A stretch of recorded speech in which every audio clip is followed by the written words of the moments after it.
All right, we got some trouble in paradise, and I don't mean AOC getting COVID, but I will talk about that briefly. So here's an NBC News article. If you hadn't already heard, Representative Alexandria Ocasio-Cortez test positive for COVID, and it talks about three other members testing positive and whatnot like that. But yeah, AOC test positive for COVID, and I'm sure it has nothing to do with this. That's a picture of Alexandria Ocasio-Cortez in Florida without a mask, not social distancing, with someone else eating and drinking and having the time of her life. Now, I don't know of anyone that would condemn her for going out and having a good time and being maskless and eating and drinking and caring about. I hope everyone has the ability to do that and can do that. And I mean, they should do that. The problem is the hypocrisy there is that she left her state, her district that has these mandates, these restrictions that she is in favor for. She flew to another state where they don't have them so she can enjoy those freedoms. That's where she's getting a little bit of backlash, as you see here. All right, over on Twitter, we got AOC saying, for information on what to do if you're exposed to COVID, test positive, or want to schedule a test or vaccine in New York City, see our roundup of CDC and New York City resources here, and she throws in a link. Well, she tested positive for COVID. The pictures came out. She got a little bit of feedback from some of her, fans, constituents, whatever you want to call it, replying to AOC, I love you, but the trip to Florida was a bad idea. Another one says, the virus just wants to date you.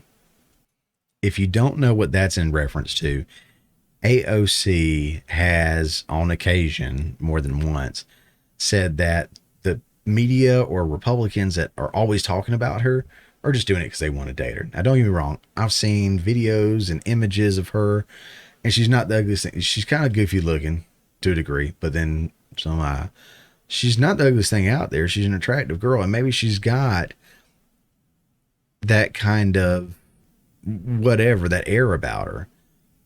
But she's an adult now. She can't continue to just go around thinking that, oh, well, if they talk bad about me, it's just because they can't have me. Yeah. Whatever. Dumbass.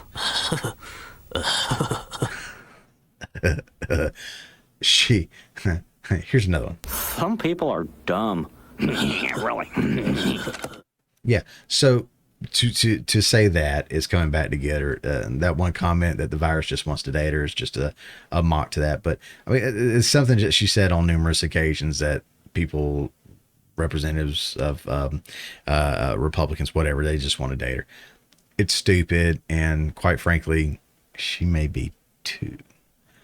I hate calling people that. I'm just saying, though. I'm just saying. But that's not the trouble in paradise, even though I am talking about New York. Not talking directly about AOC, even though I figured I'd mention her. But let's see what's going on in New York. All right, so we got several things going on here. We're going to start here, though. The newly elected Manhattan DA, Alvin Bragg, claims that lighter punishment for armed robbery and burglary are common sense. Okay, so here's an article. It was this Daily Mail. I don't get the pushback. Woke Manhattan DA Alvin Bragg claims this lighter punishment for armed robbery, and burglary are common sense. At Al Sharpton rally, NYPD Commissioner says policy will put the public and cops' lives in danger. We're going to talk about the new NYPD commissioner in just a minute, because it's very interesting to me to see the contrast between the two perspectives, right?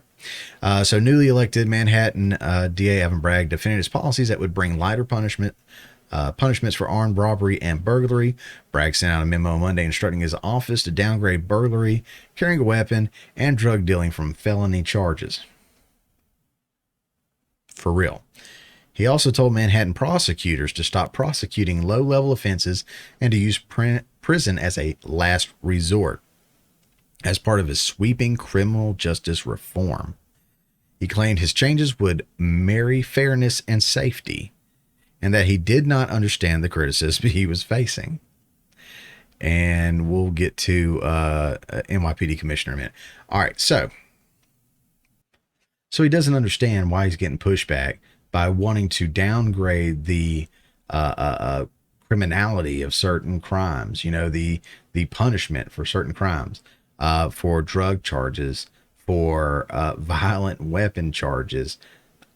He doesn't understand the pushback. Again, here's where I cross the line to the other side. There needs to be compromises in what is and what isn't worthy of jail. Long jail sentences, prison, crime even. If someone has a weapon, and I use that term very specifically, and I'll talk more about that in another show. But if someone has a weapon, that means their intent or their actions are actually of using it to hurt someone, to steal something, to break something, right? That is something that we shouldn't be going light on. The whole point of jail is to punish people who do wrong with the hopes and dreams that they come out wanting to not do that again and be better. I do believe that our prison system can use some overhauling. I think people are a little too cushioned in the prison system, but the left is really big on, I forget what they call them, but people that go in and like psychiatrists or whatever, social workers or whatnot, they can go in and reform them. I'm all about that in prison.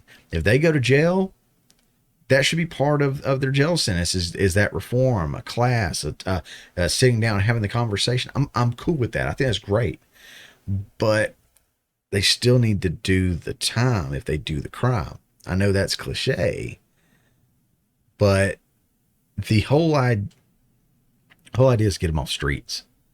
If they're raping, killing, stealing, throw them in jail. Throw them in jail. This guy wants to let them go. Okay. So like I said, he doesn't understand the pushback from it. And let's see, I want to say in here, like I said, he doesn't understand the pushback that he's getting.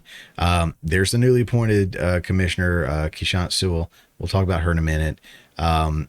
She does disagree with him, and she is pushing back against this. But what's interesting to me is that Bragg was promoted or really supported by the new mayor of New York City, Eric Adams. So it says in here, and I'm probably going somewhere. All right, here we go. There's a video. Let's see. Sewell's criticism comes out of step with New York City Mayor Adams, who endorsed Bragg and called him a great prosecutor. All right, so it's her criticism is out of steps with what he says. He calls him a great prosecutor. But there is video right here. I'm not going to play it. But in the video, he does say that he supports Bragg. He supports his vision, and he thinks he's a great prosecutor, and he thinks he's going to clean up the streets. Don't know how that's going to happen if he's not actually cleaning up the streets of criminals. Let's talk about Eric Adams for a little bit. So this is the newly elected mayor, right? Boom. Eric Adams. He just recently, in that same video, well, in a longer version of that video, okay, in that same talk, he made the comment that, what did he say? Cooks, dishwashers, messengers, shoe shine people, those who work at Dunkin' Donuts are low skilled. Low skilled. And that these workers lack the academic skills to sit in the corner office. And now he's getting backlash for that too. So you got the DA that's wanting to keep criminals on the streets as a way to clean up the streets somehow. You've got the new mayor who is essentially talking down to, these positions as low skilled when people that work at these positions can tell you it's not low skilled. I've seen it on Twitter where people are just bashing them, says, I've worked at a Taco Bell, at a lunch rush, and now I work in a corner office for an IT firm. And I can tell you which one took more skill than the other, and it's not the one you think. I read that one earlier. But yeah, he's getting backlash for this. And he just recently won, after, who was it? Whoever. Was it Cuomo, de Blasio? I don't know. all those crooked folks up there. Don't know if he's going to be much better. But yeah, so he's already getting pushback for that. So kind of speaking, saying the silent parts out loud is something Democrat folks are kind of known for. It kind of reminds me of somebody else. Poor kids are just as bright and just as talented as white kids. Oh yeah, it was that guy. So look, in his talk, okay, in Eric Adams' talks, he ultimately wants local business to open back up, even if just for a few days a week. And I'm totally for that. I support that. But again, saying the silent parts out loud, the condemning of people that serve your community, that are your neighbors, that are the people that you depend on, really, is not the best way of going about doing that. Now, Eric Adams just recently appointed Keechant Sewell, Keechant Sewell, as the first female police commissioner of the NYPD. Let's get you pulled in on that. Okay. So he just promoted her to this position from where she was. So with that, some of the things said is that, one, the first thing you read in here is that first female police commissioner. Now, while that is a great thing, and again, the diversity or the excitement of breaking that glass ceiling or whatever it may be, that's always exciting. That's always great. And I do support that. But I would hope that she got the position not because she is a female, but because of what she can actually do in that position, what her past shows that she has accomplished, and what the future holds for her. Not just that she's a female, which is what we continue to see from the left, the diversity, whether it's in Hollywood films or whether it's in administrative cabinets. Diversity seems to be the main priority over best person for the job. And I understand the need for the diversity and the inclusion. But at the end of the day, we need the right people in the right jobs, not the right looking or the right orientating, sexual orientation people in the right jobs or whatever it may be. We need the right people where they go. Come on, man. All right, moving on. A little bit more about Keechant. All right, so here's a New York Post article. Eric Adam Pixter, first female police commissioner of NYPD. And then he says in here that she was a gut choice. This was a gut choice to select her in this role.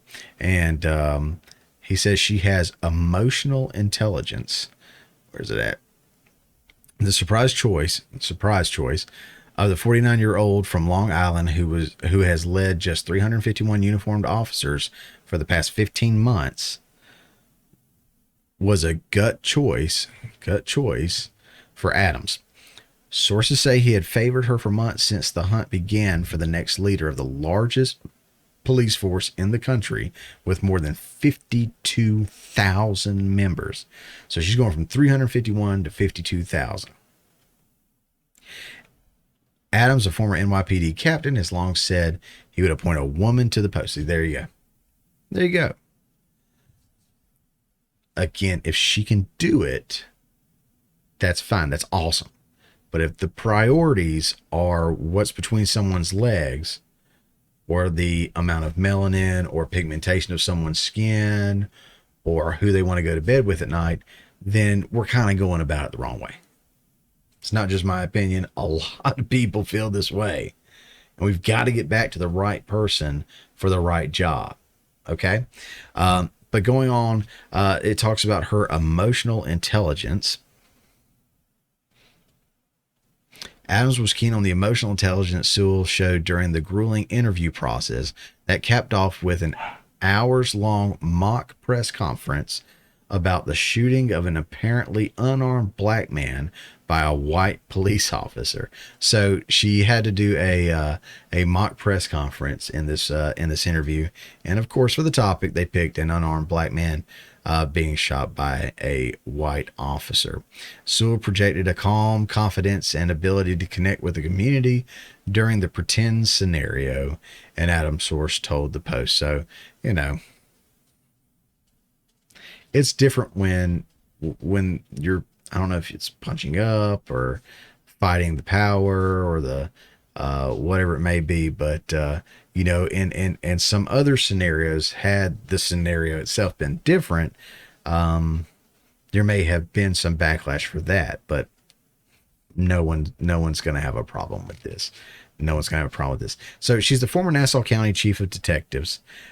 She said violent crime is her number one priority. And that goes into why she's pushing back against Bragg. So she's bumping Bragg. If we go back to that article, Sewell, the city's first black female commissioner, sent an email to NYPD officers on Friday saying she's concerned about the effects Bragg's sweeping changes. I've studied these policies and I'm very concerned about the implications to your safety as police officers. She's supporting the police officers here. The safety of the public and justice for the victims, Sewell wrote in the email obtained by the New York Post. So you got Eric. All right. So Bragg was elected. Adams was elected. Adams appointed Sewell, and all three of them seem to be on different pages. So a little trouble in paradise in New York, nothing new there. But it's going to be really, really interesting to see what happens going forward with these three kind of fighting over public safety, fighting over crime, and trying to get the city in order. Because there's a lot to get in order up there. And I can be judgmental because, you know, people judge the South, and I'm in Georgia, and they come after Georgia pretty hard. So I'm gonna go after New York. Got a lot to clean up there, and don't know if those three are the ones to do it. And if they are, let's see if they get on the same page. Hey guys, thanks for checking out this clip from the Morning Mayhem. Remember, this is just a portion of the full show that comes out every Friday morning at 10 a.m. Eastern Time. If you hadn't already, don't forget to subscribe so you don't miss out on any of the full shows or these tasty little nuggets.